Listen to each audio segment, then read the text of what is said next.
Ladies and gentlemen, water is a precious commodity. And as all of you know, water is a precious commodity, a resource that sustains all sorts of life on our planet. And if our planet is livable, it's exactly because it contains lots of it.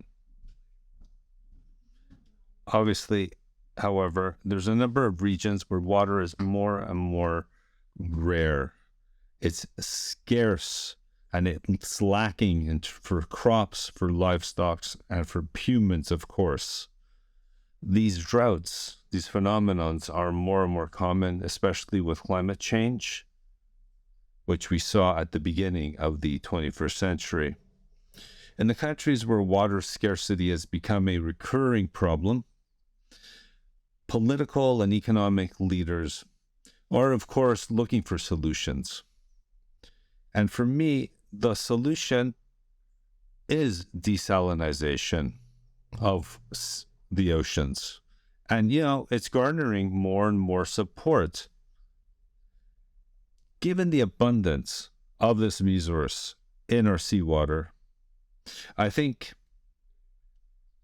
it might be necessary. It's true that the oceans are vital to our planet, and it's a resource that is absolutely indispensable, yet in the ocean, inexhaustible.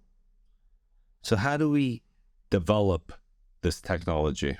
So finally, there are two essential reasons for doing this. The first one is the investment. Investment remains to be significant. The desalination plants are very expensive, yet improving them increases their profitability. So it makes sense.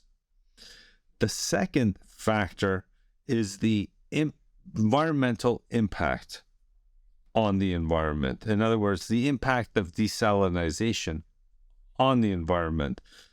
So desalination and the residuals that are left over from the production process remain.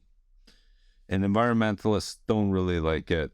The other thing that they don't like about desalination is the amount of energy required. It's extremely high. So a lot of energy needs to be expended in order to produce water.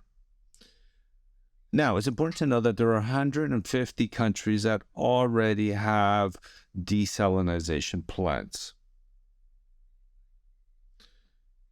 And they're using them. It's true that the most of these 150 countries are the richest country. You need the cash to do the investment. You also need the energy, the gas, or the petroleum in order to run these factories. The best examples of these could be the Persian Gulf countries that need, obviously, water. So that's the conclusion.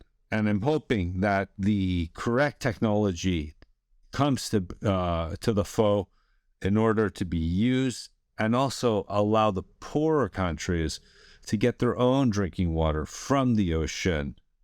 And that would be undeniable progress for the populations that live and rely on that. Thank you very much.